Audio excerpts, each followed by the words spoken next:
வணக்கம், நான் உங்கள் விஜே. நான் இன்றைக்கு எங்கே வந்திருக்கேன்னு சொன்னால் லண்டனில் இருக்கிற ரோயல் ஏர்ஃபோர்ஸ் மியூசியம்னு சொல்லி ஒரு மியூசியத்துக்கு தான் வந்திருக்கேன். இந்த மியூசியத்தின் சிறப்பு என்னென்னு சொன்னால், முதலாம் உலகப்போர், ரெண்டாம் உலகப்போரில் இந்த விமானங்களை வச்சு தான் போரிட்டு பிரித்தானியா வெற்றி பெற்றுன்னு சொல்லி இருக்குது. நான் உள்ளே போய் எந்த விமானம்னு சொல்லி பார்ப்போம். இந்த விமானத்தை வச்சு தான் இப்போ உள்ள நவீன விமானம், போர் விமானம் எல்லாம் செய்ததாக சொல்லப்படுகின்றது. உள்ளே வச்சு பார்ப்போம். இப்போ இதில் இருக்கிற எல்லாமே அந்த காலத்தில் விமானங்களுக்கு அவர்கள் அணிஞ்ச தொப்பி, ஹெல்மெட் தான் இதில் இருக்குது. அவர்கிட்ட யூனிஃபார்ம். உள்ளுக்கு வாங்க, உள்ளுக்கு போயிட்டு பார்ப்போம்.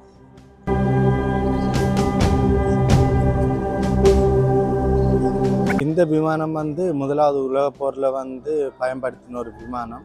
தற்பொழுது இப்போ மக்கள்கிட்ட பார்வைக்காண்டி இங்கே வச்சுருக்காங்க. இந்த விமானத்திலிருந்து ஏற்றி செல்லப்பட்ட வெடிப்பொருட்கள் தான் நீந்தலாம். இந்த குண்டு 2000 கிலோ எடை என்று சொல்லி இருக்குது.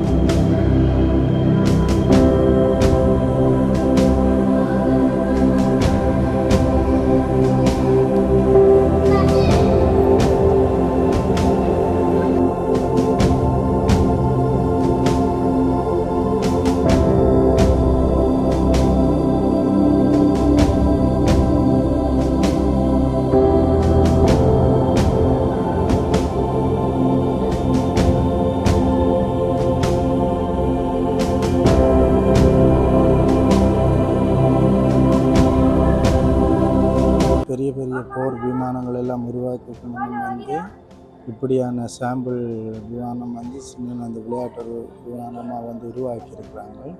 இதை சாம்பிளாக வச்சு தான் அந்த பெரிய பெரிய விமானங்கள் உருவாக்கப்பட்டிருக்குது.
வெற்றி பெற்ற விமானங்களை இப்போ பாவனையில் இங்கே காட்சிப்படுத்துகிறாரு.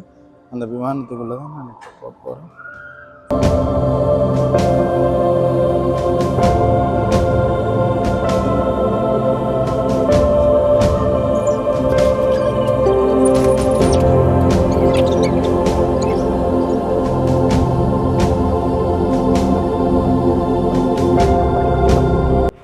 H3, H4, H5 இந்த பகுதிகளில் காணப்படுகின்ற அனைத்து விமானங்களும் இரண்டாம் உலகப் போரில் பிரான்ஸ், ஜெர்மன், சுவிட்சர்லாந்து போன்ற நாடுகளிலிருந்து போருக்கு வந்த விமானத்தை இங்கிலாந்து இராணுவத்தால் கைப்பற்றப்பட்ட விமானங்களை இதில் கூடிய அளவு இந்த பகுதிகளில் காணப்படுகின்றது. இது இரண்டாம் உலகப் போர் காலகட்டத்தில் அதிவேகமான விமானங்களாகவும் அந்த அணு குண்டு வீசக்கூடிய விமானங்களாகவும் இதில் நிறைய காணப்படுகின்றது.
இந்த வீடியோ உங்களுக்கு பிடிக்கும் என்று நான் நம்புகின்றேன். இன்னும் ஒரு வீடியோவில் உங்களை அனைவரை நான் சந்திக்கின்றேன்.